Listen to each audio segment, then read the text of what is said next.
Sa gitna ng mabilis na pagbabago sa mundo, nananatili ang ating misyon, ang ibahagi ang mensahe ng hindi nagmamaliw na pag-ibig ni Hesukristo para sa lahat. Hatid sa inyo ang pinakabagong kaganapan sa gawain ng Far East Broadcasting Company Philippines. Tampok din ang mga kwento ng totoong buhay na binago ng Diyos. Narito si Dan Andrew Cura sa The President's Report.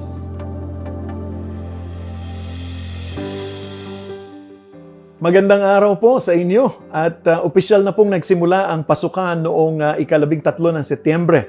Ito po ang ikalawang taon ng pagpapatupad po ng blended learning o paggamit ng iba't ibang mga media sa pagtuturo sa halip na sa loob ng classroom sa paaralan. Dulot po ito ng pandemyang ating pinagdadaanan. Ngayong buwan ng Setyembre rin, pinagdiriwang din po natin ang National Teachers Month mula Setyembre 5 hanggang Oktubre 5 o ang World Teachers Day. Ngayong taong ito, ang tema ng selebrasyon ay Gurong Pilipino, Katuwang sa Hamon, Kasama sa Pagbangon. Kaya po ngayon, alalahanin po natin ang mga guro na hindi lamang nagbabahagi ng kanilang kaalaman at kasanayan, kung hindi sumusuporta din sa pagpapahayag ng mabuting balita ni Hesukristo sa kanilang mga mag-aaral. Ako po ang inyong kaibigan, si Dan Andrew. Samahan niyo po ako sa ating palatuntunang The President's Report.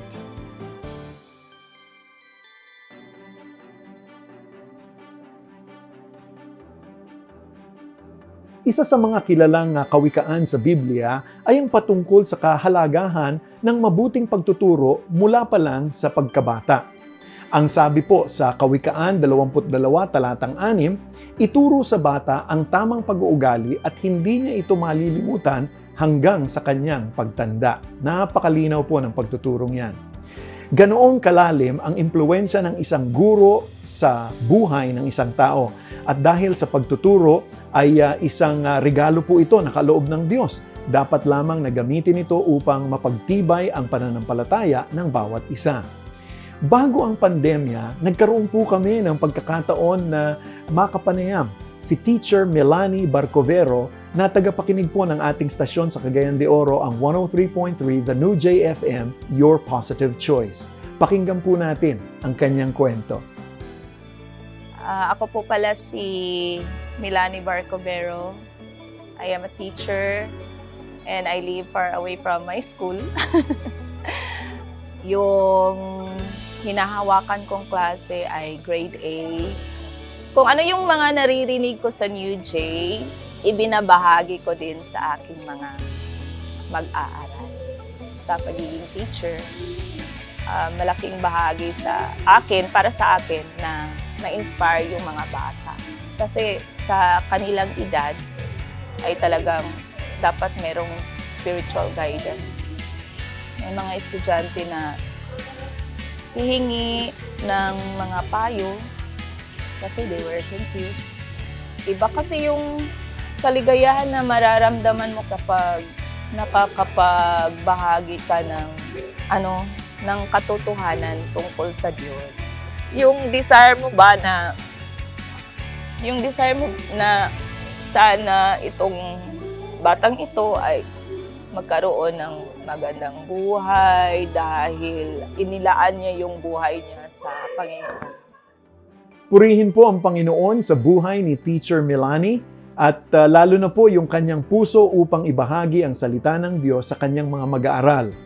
Bukod sa pagtuturo ng Ebanghelyo sa kanilang mga silid-aralan, maraming mga guro ang nananalangin at naniniwala na ang kanilang mga mag-aaral, kahit na sila'y bata pa, ay maaari ng maging katuwang sa gawain ng Panginoon. Dahil sa kanilang suporta, kasama na rin ang mga tagapangasiwa ng paaralan at mga magulang at gayon din ang mga mag-aaral, inilunsad ng FEBC Philippines ang Change Can Change School Coin Bank Campaign. Tuwing pasukan, inaanyayahan po ng FEBC Philippines ang mga paaralan upang maging kaagapay ng ating layunin na ibahagi si Kristo sa mundo. Ang Change Can Change ay hindi lamang isang pamamaraan ng pagbibigay sa pagsuporta sa FEBC. Isa rin itong pagkakataon upang turuan ang mga kabataan sa kahalagahan ng pag-iimpok at pagbibigay sa mga nangangailangan. Ang kanilang mga donasyon sa pamamagitan ng Change Can Change ay nakatutulong po upang ipanatili ang ating mga broadcast at makapaghatid ng tulong sa mga komunidad lalo na po sa panahon ng sakuna.